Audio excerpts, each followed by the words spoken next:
All right, so good morning. Really cool to have you all here. Hope you had a good weekend. Today at 1:10 is our lab day, and there's lots of things to do. So you'll turn in right away when you get there the 8 bottles lab we did last week.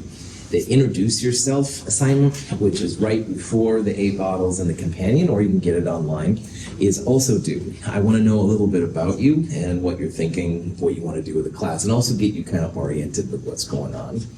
And then you'll also turn into me problem set number 1. Problem set number 1, you'll fill out on the pages, and you'll also self-correct your work. And to self-correct, you go to mhchem.org/1/1. That's where the video can be found. If you can't find it, let me know. Turn that in, should be pretty chill. And then the first actual thing that we do during class is you'll take seminar self-quiz number 1. So when you turn these things into me, I will give you a copy of the seminar self-quiz. Try it out. All right, see how you're doing. I'm hoping it's pretty chill, but that's what we're doing it for. And after you're done with it, what I'll ask you to do is just flip it upside down. Then you can text or whatever. And then after a while, we'll talk about it, and I want you to self-correct that too. All right, see how you're doing. If you're doing good, pat yourself in the back. You are ready for the actual quiz. Having some problems with it? Hopefully this will be a learning experience. I'll be primed and ready for the actual quiz. Good to go. You'll then turn in the quiz to me. You'll take a break, and we'll go next door and do the density lab. Make sure you bring a printed copy of the lab with you. It's in the companion. If you don't have one, bring a printed copy. I will not have a copy for you today. Never a dull moment. Questions? Anything? Yes. On the problem set and on the sample quiz, you gave us like questions where we have to figure out the names of the elements. Do you expect us to like memorize and know? Excellent question, and the absolute answer is no. I'm going to give you a periodic table today to use on both the seminar self-quiz and the actual quiz. And if you want to see it ahead of time, if you go to mhchem.org/pertab, P-E-R-T-A-B, you can see it, and the names are on there and the symbols. Now, that being said, it's really cool to know sometimes that hydrogen is in the upper left corner and like neon is in the upper right, okay? But memorize it? No. You can always look at the periodic table. Excellent question. Bring your calculator. That also reminds me, you'll have the periodic table, which I'll give you, but a calculator would be great too. Good question. Other questions? So I'm showing you cartoons this morning. No, seriously, this is just a little thing about Democritus. And the name of the atom supposedly came from him. And again, this was long time ago, more than 2,000 years ago, which is crazy. And he proposed that basically all of the universe is the void and atoms. So void would be like vacuum, which is most of space, and atoms, atomos, I guess in Greek, were the smallest pieces of matter. And he used the idea of gold because gold was something that people wanted to have. And he said, you take a piece of gold, you cut it in half, you got a half of a gold, cut that in half, you got a fourth, keep going. Finally get down to some small piece. And if you break that apart, it won't be gold anymore. It won't have the same properties. And amazingly, he was spot on with how people view the universe today, which is kind of cool. So while most people were thinking it was, earth, air, water, and fire, he was actually progressive enough to think that maybe there was more. So for better or worse, blame Democritus. Then there was the Dark Ages, and there was a lot of development in the Middle Ages around the Middle East. Like they discovered in Africa, in the Middle East, they discovered hydrochloric acid and sulfuric acid, a lot of astronomy, but Europe was pretty messed up. Well, out of the Dark Ages, then finally some development came. And the one I'm going to talk about next is a guy named John Dalton. And John Dalton is fantastic. He is sometimes seen as the Newton of chemistry. And what I mean by that, Isaac Newton kind of brought a lot of ideas together to make physics, all right? He also did calculus, but physics is what I'm referring to here. John Dalton kind of did the same thing for chemistry. There was all these different ideas floating around out there, and he started to formulate what chemistry actually is, like a quantitative world. He was also colorblind, and which is kind of an interesting thing too. And sometimes people refer to Daltonism as a type of a colorblind condition. But anyway, what Dalton is good for here in this discussion is in 1804, he proposed an atomic theory, which was actually amazingly accurate too. He also thought that matter was composed of atoms based on work that he had been done. But what he did is he also proposed what he called a relative scale of masses. Now, at the time, his masses were kind of arbitrary, but now we use this as chemists. And there's something called the atomic mass unit, AMU, and it's a really, really, really small amount of grams, all right? We're going to use the scales today in the density lab. We'll have down to 10 to the minus 3 grams, which is pretty small, but this is orders of magnitude smaller. So an atomic mass unit is just a really small matter scale that's used sometimes when talking about protons. Sometimes people refer to the AMU as a Dalton, as an homage to him. And I'll usually use AMU, but if you see the Daltons, especially in biochemistry, that's what they're referring to. He went on, though. He also said that compounds have definite ratios of atoms. So, for example, water is always 2 hydrogens and 1 oxygen. You'll never have 1 hydrogen and 1 oxygen, 2 oxygens and 1 hydrogen, etc., etc. So a compound will have the same formula all the time, which turned out to be correct as well. He did propose that atoms can't be created or destroyed. And this is one where there's a little side note I have to put on. Most of the time in chemistry, atoms can't be created or destroyed. We use them as individual pieces that get transferred back and forth in reactions. But in reality, as we'll talk about in Chem 222, you can convert matter into energy, energy into matter, and they can be destroyed. But it's a very high energy process, and it's not something that's generally done here at Mount Hood. So more or less, this one's pretty good, but we're going to see that there's some footnotes that need to be applied later on. So through Dalton's work, as well as the work of some other great scientists, Thomson, Marie Curie, and stuff like that, this is the current model of the atom. As maybe it's something you've seen and maybe it's something you haven't. But an atom is basically a sphere, all right, like a bouncing ball.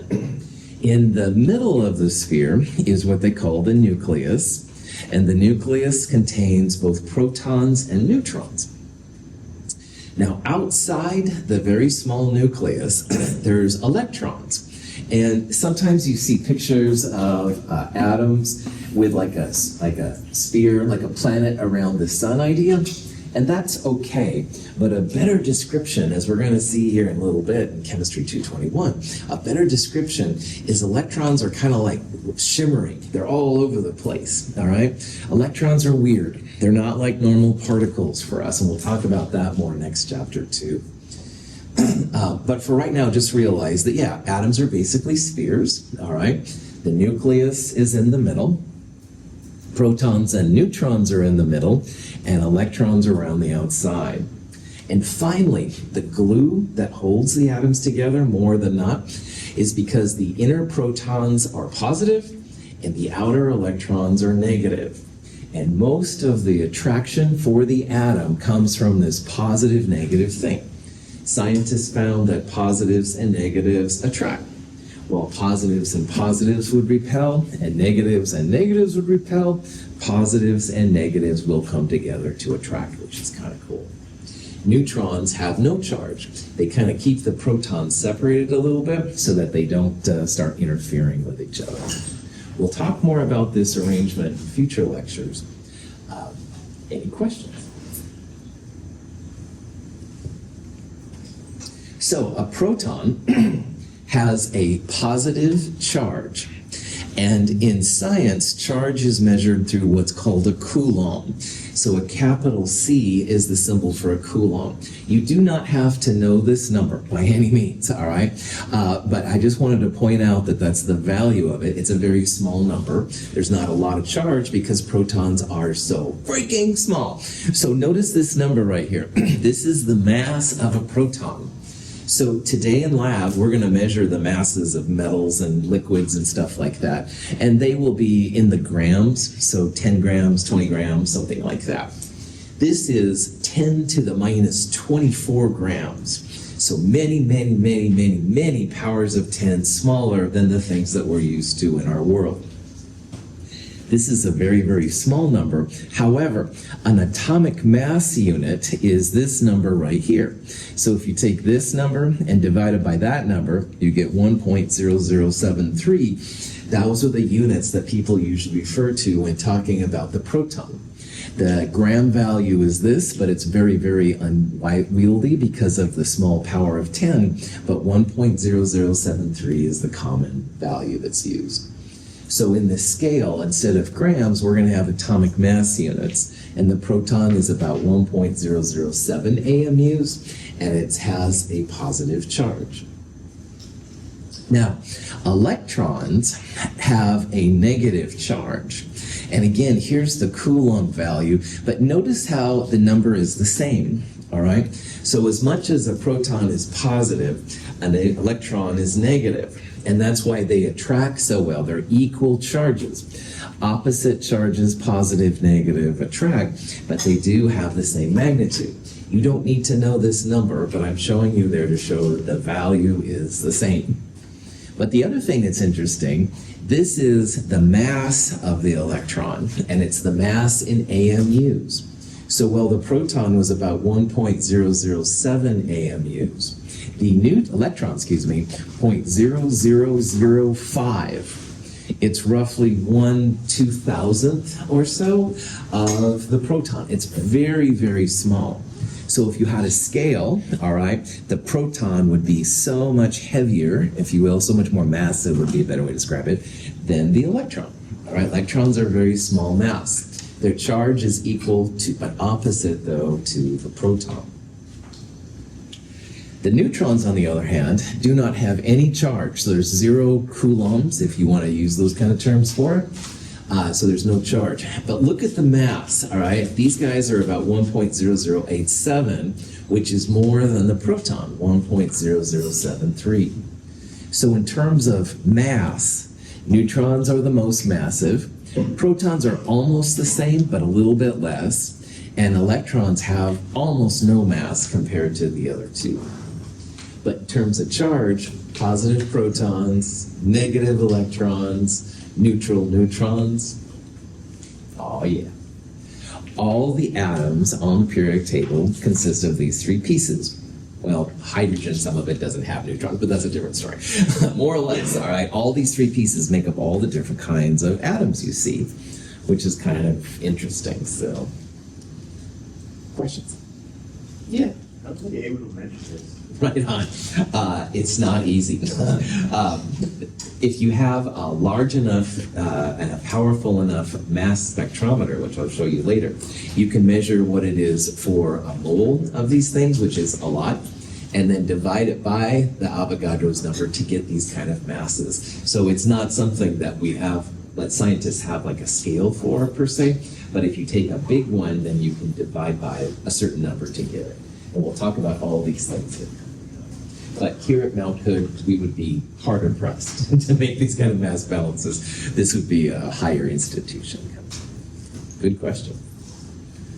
Other questions? All right. So here's a question that you might get asked. It says, place these three atomic pieces in order of increasing mass. Okay? So from smallest up to the biggest. And the neutron is the biggest of all pieces. So if we're going in increasing mass, that would be the biggest one. That would be the last one. Protons are almost the same as neutrons, but they are a little bit smaller, all right? So that would be next. And actually the smallest of all of these would be the electron. So if you want them in order of increasing mass, you would start with the electron.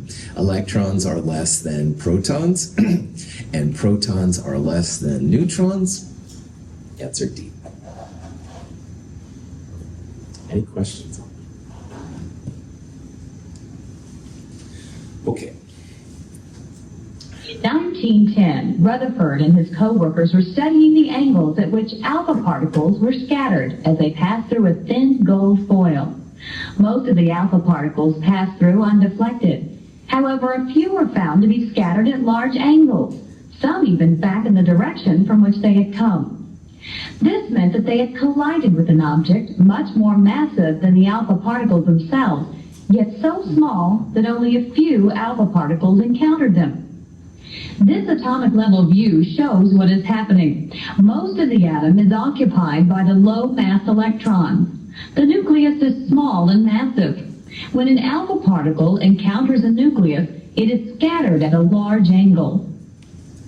So before we talk about this experiment, which is really cool for chemistry, I need to talk about Rutherford because he's one of my top scientists of all time. Rutherford came from New Zealand, all right, and he went to England, and England was kind of one of the premier educational powerhouses of the time. But Rutherford was from the colonies, oh, those goat herders down there in New Zealand, whatever. But he had a scholarship, and he was able to come over, and he had lots of, honestly, academic abuse because of his background, which is silly. And he went on to rock the science world. So Rutherford is the man, and he finally said, screw you, England, and went to Canada to do most of his final work, which was really cool. So Rutherford is pretty awesome for those reasons. However, we're not talking about my personal feelings about Rutherford at this point. What we're talking about is what's called the gold foil experiment. And nobody really knew what the composition of the atom was like. And there were lots of ideas, like maybe there were big like pieces of proton and little electrons kind of floating around. But what ended up happening is Rutherford took a big thing of gold. And gold was one of the thinnest objects that they could have at the time. And what he did is he fired what's called an alpha particle. I'm just going to use the symbol alpha.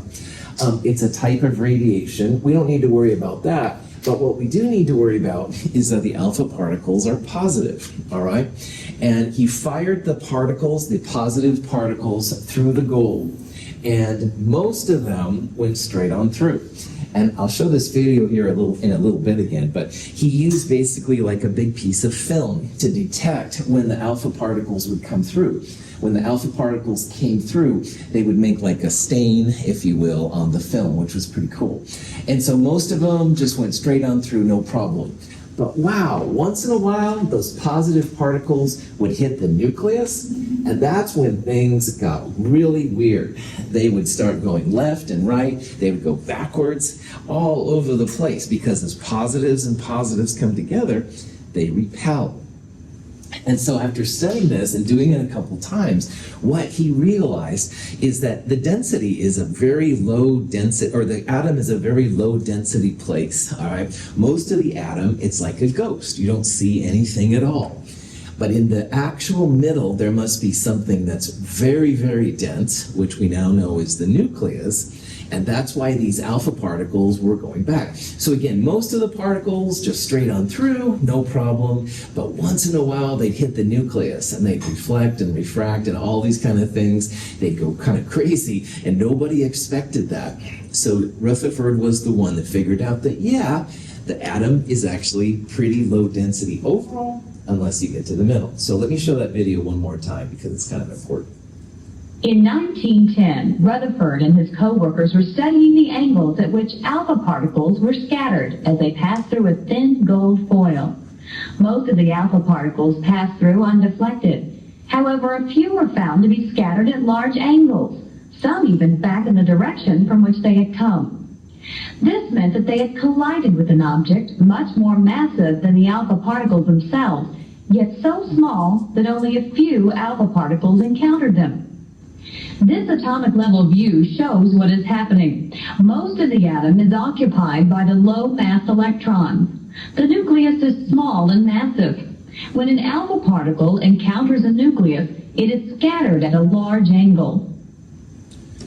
You in the classroom and I are talking through atoms, all right? There's gas between us, oxygen, nitrogen, whatever, and stuff like that. But you can see me and I can see you, that kind of stuff. And that's another reason why, wow, most of the atom is empty, all right? There's not a lot happening. But once in a while, if you've got something powerful and positive like this alpha particle, and they hit that nucleus, bam! Because positives and positives will repel. So they'll go backwards, they'll go off to the right, they'll go all different directions. So on this piece of film, most of the spots, if you will, were straight across, all right, because that's where most of them went through. But there were little tiny spots all around the rest of it, and using angles and stuff like that, they could figure out, yeah, there's something pretty dense in there. So here's a better picture. These would be the gold atoms, all right, basically spheres like we talked about. And then these little blue things are the alpha particles. And again, the alpha particle is positive, and they knew that positive and positive repels. So most of these positive pieces went through, but once in a while, if they'd hit that nucleus, they'd either go off to the left or back to the right or all different directions. And they used, again, like a piece of film to do this. So what they were able to figure out is that, man, most of the atom is empty. It's like a ghost, all right? There's nothing there. Those electrons don't have a lot of mass. There's not that many of them there, so there's not a lot happening. That's why these things just went straight on through. But if you can get down to the absolute middle of it, all right, which is what we now know as the nucleus, then you've got a really intense positive system right there. And positive alpha particles and positive nuclei create all kinds of weird things. Pretty crazy. Finally, the atom is roughly 10 to the minus 10 meters. It's an angstrom. If that term is ever something you've seen before, it's an egg with a circle on the top. Most atoms, about 1 angstrom, about 10 to the minus 10 meters. But the nucleus, 10 to the minus 15 meters, excuse me. So notice that I've been putting these little dots here, and they're visible, all right? This is actually not very accurate. The actual nucleus would be like the smallest little dot that I could make, all right? Even that little dot is too big, all right? The nucleus is very, very, very, very, very, very small compared to the actual atom. And this is what people now use. It's been seen over and over again to be accurate. Pretty good for someone from the colonies. Anyway, getting too excited here. Questions on, yeah. Is this how, like, lead functions as a radiation inhibitor? Kind of. Good question. Lead is also very dense, but it has the big spheres. It's a little bit different environment in the inside, but yeah, you can't make lead into thin like foil like you can with gold. At least I've never heard of it being done anyway. And so usually what they'll do for radiation is they'll put lots of it around, and it's pretty good about blocking the radiation sources and stuff. I've never heard of people using gold as a radiation source. I think it's too flaky, but honestly I don't know, or maybe it's just too expensive and stuff too. Good question. Question? All right. So when it comes right down to it then, most of the atom is empty. It's like a ghost, all right? Like if you had a big atom right here, I could punch through it. And that would be probably no problem unless I happen to hit that hyper small nucleus. And again, it's orders of magnitude smaller than the atom itself. The electrons are in that empty space around. There is mass there, it's not very much. But in the middle of the nucleus, oh yeah, that's where the atom, that's where the mass is, that's where the positive charge is. And again, these are so small. And I think I've shown, I've done the teaspoon of water down the drain thing. A teaspoon of water has more molecules in it than there are teaspoons in the Atlantic Ocean. Or because water is H2O, 2 hydrogens, 1 oxygen, 3 atoms. More than 3 times as many atoms as there are teaspoons in the Atlantic Ocean. So very, very, very small. And the atom itself is also small, but the nucleus is smaller yet. So, oh yeah, chemistry getting small. Getting excited. Electrons are in the space around the nucleus. Here's one that'll be important to us more next chapter, but I want to talk about. If your number of protons and the number of electrons are equal, you have an electrically neutral atom, no positive or negative charge. However, if you take away an electron, then you'd have more protons than electrons, and you'd have a positive charge. If you'd add an electron, which does happen, then you'd have more negative electrons than positive protons. You'll end up with a negative charge. But for chapter 2, we're basically going to talk just about when protons and electrons are equal, and they're going to be neutral. It is impossible to show the correct relative proportions of an atom on this screen. For example, if an atom could be as large as the United States, one of its electrons would be only about 100 feet across. Therefore, to tell our story, we must resort to a symbol. So again, the symbolism so important in chemistry. This is an ancient video, of course, but you can see that if you had an atom as big as the United States, an electron would be 100 feet, and the United States is really wide, so that would be very, very small. Trying to show again how small the electrons are, and again, the neutrons in the middle and the nucleus in the middle is very, very, very small. Again, they can try and show little pictures of atoms. It's hard to take pictures, but eventually you can. And this is just kind of a cheesy picture and stuff that has 35 xenon atoms. It's kind of hard to say, but there's the M and there's the B and the I. It's kind of cheesy, but anyway, they are starting to get like home movies, woohoo, just what you wanted to see, of little atoms. And again, atoms are really small. An atom is about an angstrom. This is the angstrom unit. An angstrom is 10 to the minus 10. It's not an official metric prefix, but it's one that chemists use a lot. So atoms are really small, and light, as we're going to see, is bigger than the atoms. And if light's bigger than the atoms, it's very difficult to use a picture. You can't just take a selfie with your phone. Darn it! But anyway, using my tunneling microscopy and stuff like that, there are ways to do it. That's beyond this class. If you're interested, this is a cool website to kind of talk about it. However, IBM has been a leader in creating little movies and pictures. I had to share this with you.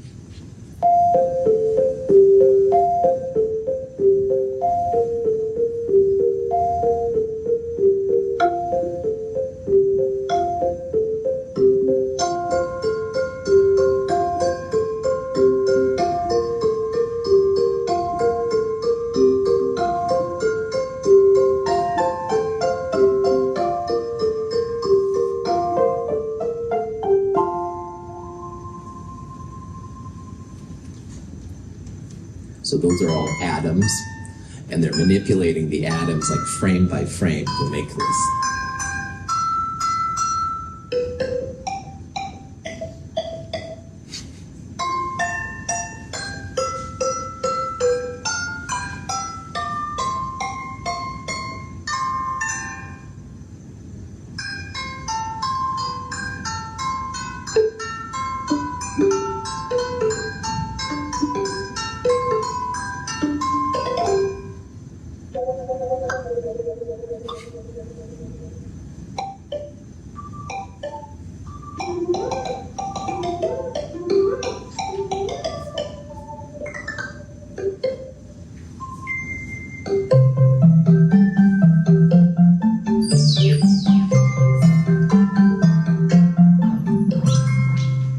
So my apologies for the IBM ad, but it is pretty cool. Someone also made the Star Trek symbol using this atom manipulation thing, so woohoo, gotta love it. Anyway, it just shows how people are starting to do things, the technology's getting better, stuff like that, so, all right.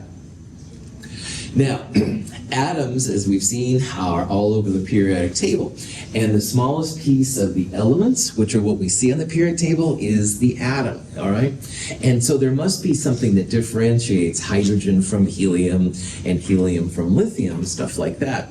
And so what chemists use is something called the atomic number, which gets the symbol Z. An atomic number is literally nothing more than the number of protons in the atom. Right? So the reason why, for example, hydrogen number 1 is different from helium number 2, hydrogen has 1 proton, the atomic number Z is 1, and helium has 2 protons, the atomic number is 2. And if you take away a proton from helium, it's no longer helium, it would become hydrogen. On the other hand, if you add a proton to helium, it's no longer helium, it would become lithium, number 3. So you change the number of protons, you change the element itself. All right, it's no longer the same thing. So all good periodic tables will have 3 pieces of information on them. They'll have the atomic number, which is literally the number of protons. So if you see that aluminum is number 13, that means it has 13 protons, etc., etc. A good periodic table will also have the 1 or 2 letter symbol for the element. So Al is aluminum. And again, remember that the first letter is always capitalized. The second letter, if you have it, will be lowercase. Now, it doesn't have necessarily the name, but the cool chemist can use the periodic table to figure out aluminum is number 13, and then we can use a periodic table like the one we're going to use in our classes, then to figure out what the name is and stuff like that. This guy Moseley was the first one to think about atomic numbers for the symbols, which was pretty cool. He used a type of X-ray system to figure that out, which is kind of neat. And so literally Z, the atomic number, the number of protons, that's what distinguishes one type of atom from the other. So that's why gold is different than mercury. All right, mercury is different than bismuth, et cetera, et cetera. They're all going to have different numbers of protons. Now, we'll talk about this number more coming up, and that's going to be probably the most important number for us. But for right now, let's just focus on these 2. And finally, chemistry is an international field. Americans spell, for example, aluminum as aluminum, but in England, if you use a periodic table from there, it's aluminium. So the spelling is a little bit different. Try to use our American version when you can, but I will hardly be sad or mad or anything like that if you use the English version. It's just realize that every country does things a little bit differently. So, questions? Okay. So here's a question you might get asked. It says, what's the atomic number of oxygen? First, you have to know, of course, what the symbol for oxygen is. And you might know that oxygen is just O. So like H2O is hydrogen with some oxygen in it. Now, oxygen has 2 numbers, the whole number and a number with lots and lots and lots of figs. Which one of those is the atomic number? 8. 8, that's right, the whole number, all right? The whole number is the atomic number. So oxygen has an atomic number of 8. That means it has 8 protons. 6 would be carbon, 16 would be sulfur, etc., etc. The other number on there we will use a lot, but not quite yet. We're not quite ready to talk about that yet. So, questions on that? Sweet. Okay, you can, as I said earlier, make ions from the atoms. So the atomic number is really cool because it lists the number of protons. And if you have a neutral atom, the protons and electrons will be the same. So oxygen is number 8 up there, and 8 means 8 protons. So if oxygen is neutral, how many electrons will it have?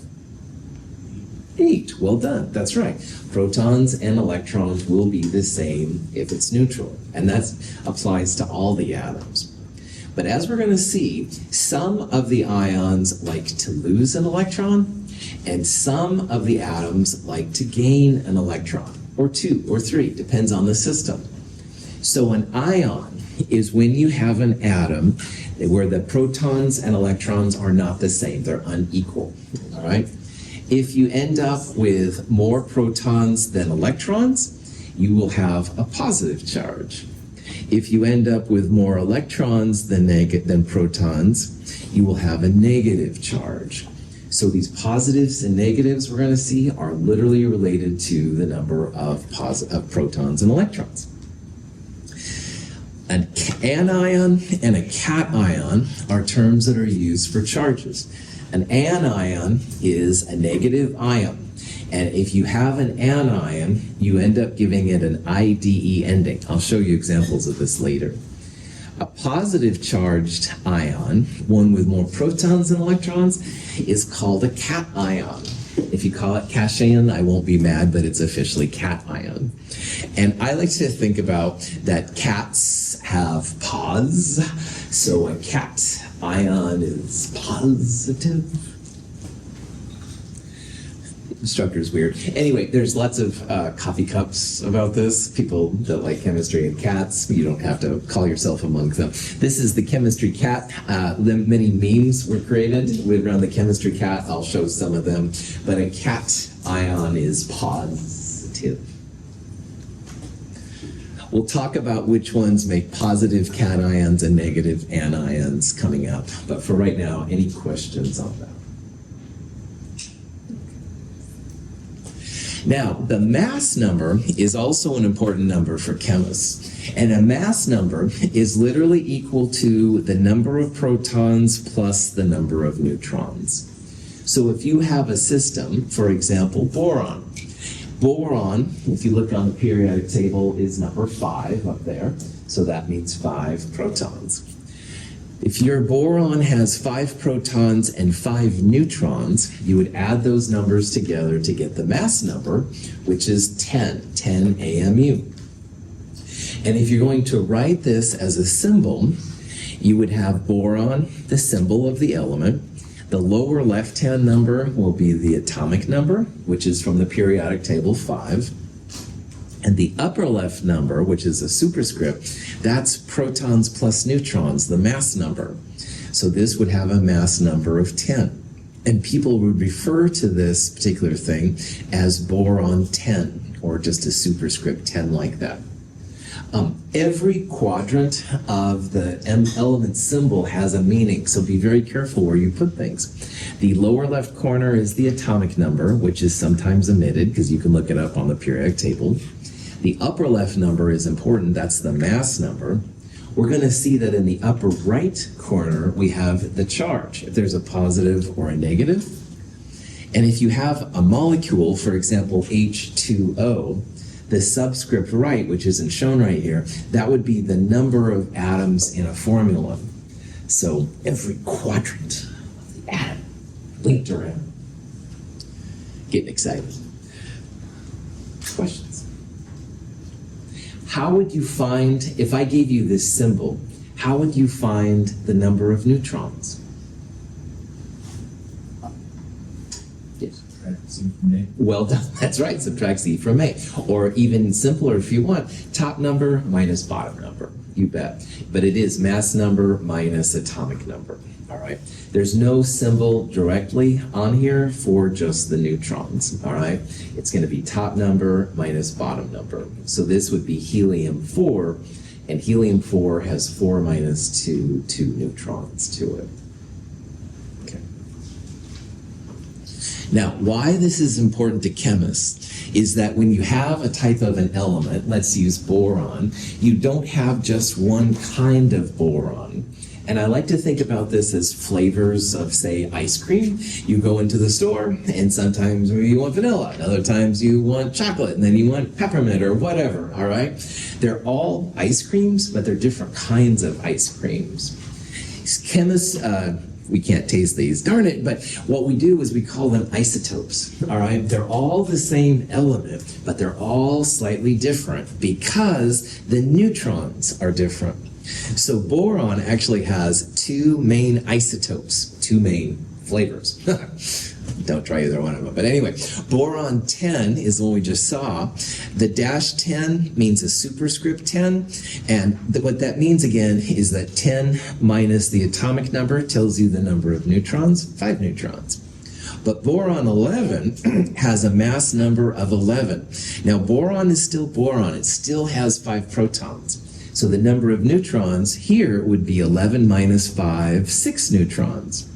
So this is like a picture, if you will, of boron 10, and this is like a picture of boron 11.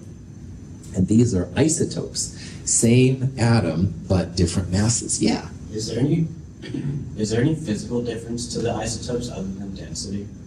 The density usually isn't too big of a thing, but the mass is the big thing, all right? Because an extra neutron makes this more massive, all right? And there are ramifications for that, as we'll see. Also, some of the isotopes are more radioactive than others. We'll talk about that more in Chem 222, but yes, the isotopes can make a big difference, you bet.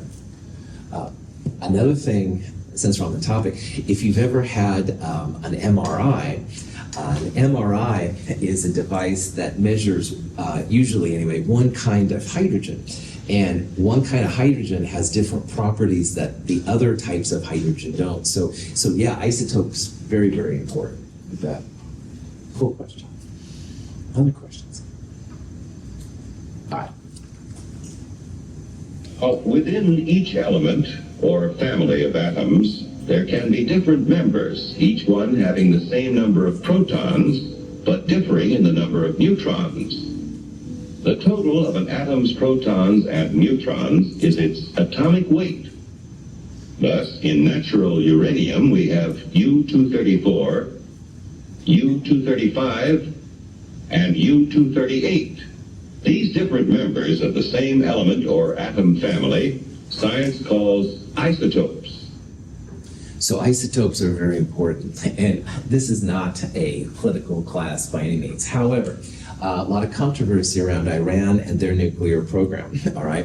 And what they want to do is they have raw uranium, which is mostly uranium-238, which isn't as active.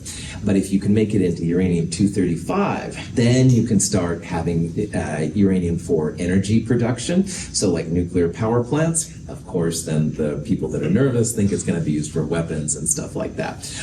So the uranium-238 to 235 is an important part of a successful nuclear program. And how you feel about that is totally up to you. But I want you to have some background, and it goes back to your comment, how, yeah, the different isotopes have big-time differences in how they do. But anyway, back to your question. Back to these kind of questions. Let's figure out how many neutrons are in manganese 55. All right. So manganese 55 is what we're starting with, and we want to know what it is. Now, I bring this up for a couple of reasons. Manganese and magnesium are different. All right. Magnesium is Mg, and it's number 12 on the periodic table, while manganese is Mn, and it's number 25. So for this one, first of all, realize there's two of them. They sound very similar, but manganese is what we want right here. If manganese is number 25 on the periodic table, how many protons does manganese have? 25. You bet. Just look right there on the periodic table. Woohoo! Uranium. Any one you want to do. Anyway, so yeah, so 25 protons, all right? Now this number is the mass number. It's the protons plus neutrons. This would be the superscript on the upper left if we were writing it out. So this is protons plus neutrons. There's 25 protons. So 55 minus 25 will tell us how many neutrons there are. 30 neutrons. So the periodic table can be pretty cool. Yes. Questions? Hydrogen is all around us all the time. We drink it for water, we use it to bathe, et cetera, et cetera, et cetera. And most of our hydrogen, 99.989%, is what they call protium. It's hydrogen 1. Hydrogen 1 is by far the most common. It's the first thing created after the Big Bang. Hydrogen 1 means that the mass number is 1. So 1 minus 1 means it doesn't have any neutrons. Pretty cool. This is a little table right here. This is hydrogen 1. It has 1 proton. It has atomic number of 1 means 1 proton, no neutrons. We'll talk about this in a little bit. 99+% of the abundance. So it's cool. So if you had a big bag of hydrogen atoms and you start pulling them out, all right, almost all of them would be hydrogen 1. All right? Like out of 100 atoms, 99.989 of them would be this regular hydrogen. However, there is a small percentage of what's called sometimes heavy hydrogen, which is deuterium is the fancy name. And deuterium is hydrogen 2. All right? Now, the hydrogen 2 comes from the fact that this isn't right, by the way. This should be 2 and 3. Sorry about that. Anyway, this is the joy of using open source thing. All right, Profat back on. Anyway, deuterium, hydrogen 2, use this symbol, ignore this column right now. Hydrogen 2 has one extra neutron that regular protium, the regular version of hydrogen, does not. So hydrogen 2 has a different mass. It's not very abundant, all right? 0.01% is hardly a lot, but it is enough that makes it happen. Now, interestingly enough, you can collect deuterium if you're very, very careful. And people have made water ice cubes, but out of deuterium. And that extra mass means that it actually sinks in your water, which is kind of cool. Normal water ice cubes float, as you probably know, but the heavy water ice cubes will actually sink. And finally, there's just a very, very, very small amount of what's called tritium. And tritium is hydrogen 3. So again, protons plus neutrons give you the mass number right there. Tritium 3 is actually radioactive. But here's the thing. We deal with so many atoms at one time. If you're having a coffee drink or a glass of water, you're going to have a little bit of tritium in your drink. It's very normal. It's not poisonous. You don't have to spit your water out, but just realize that, yeah, there's some radiation around us all the time, and some of it comes from tritium. Wouldn't the atomic number always be 1, since if it had like 2 or 3, it'd be like helium or lithium? Thank you. You're absolutely right. I was thinking this was mass number, and it says atomic number. All right, cool. So my belief in open source systems has been maintained. So thank you for pointing that out. Damn it. Sorry, this is a G-rated class. Darn it. I thought, oh man, I redid all my notes this summer, so obviously I'm nervous about it. Thank you for pointing that out. I feel better. Instructor's weird, I know. Anyway, all right, thank you. That's cool. Prophet back on. I think it fell off there. Questions? Okay, so here's the thing. You've got a big bag of atoms, you start pulling them out, you're not going to have the same kind of atom each time. In hydrogen, it's mostly this one, but a little of this, and once in a blue moon, you'll have this kind of thing. Now, this is called a mass spectrometer, and this is why people tuned into the fact that there are isotopes. Now, it's beyond our thing to figure out how mass spectrometers work, but if you're curious, here was a cool YouTube video I saw a while ago. But in a mass spectrometer, they take a sample, they turn it into a gas, and they ionize it. They basically shoot electrons at it, all right? And the electrons either make things positive, for this one as an example, or sometimes negative. But anyway, positive things, if you have an intense magnet, you can make the thing curve a little bit more or less. And anyway, in a nutshell then, if they have a detector down here, they curve it, and you end up with graphs like this. So this is an example for neon, all right? Now, neon is usually neon 20, which is why you've got that large kind of peak right there. But there is some neon 21 and neon 22. Here's ones for boron. This is boron 10 and boron 11. Here's chlorine, 35, 37, stuff like that. For about $50,000, you too can have a mass spectrometer in your house. Now, again, my knowledge might be dated in inflation, blah, blah, blah. However, Hewlett-Packard used to make a box thing that was like this. It was a mass spectrometer / gas chromatography device. And you could plug in your own things, and out would spit information like that. Just what you need. So, because certain types of isotopes are more abundant than other, it creates kind of a weird thing for chemists, all right? Because when we deal with molecules and atoms, there's so many at one time, it gets kind of crazy. So next thing we're going to do is we're going to talk about that third number on the periodic table, which is called the atomic mass. And again, the atomic mass is going to be our go-to number for most of the things coming up here in the next couple classes. But for right now, I want to tell you where those numbers come from. So boron, if you looked on that last chart there, boron 10 was a smaller gap than the boron 11. And if you look at the actual numbers, boron 10, about 20% abundant, and boron 11, about 80% abundant. Now remember that 20% would be 2 out of 10, 80% would be 8 out of 10. So if you have a big bag of boron, you start pulling boron atoms out, all right? 2 of the 10 times, boron 10. but 8 out of 10 times boron 11. So you'd have a small, the amounts of boron 11 would go up, but you would have a difference. Well, as a chemist, you're not going to usually deal with individual atoms, so it would be nice to know the average mass of boron, all right? And that's totally possible. So what you need to do is you need the mass number, because most of the mass comes from protons and neutrons, so 10 and 11, or a better value if you have it.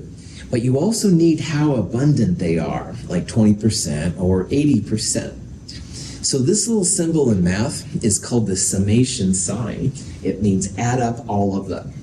So what that means for this problem is boron 10, we'll call that number 1. Boron 10 is 20% or 0.20 in decimal abundant, and we're going to multiply it by its mass of 10.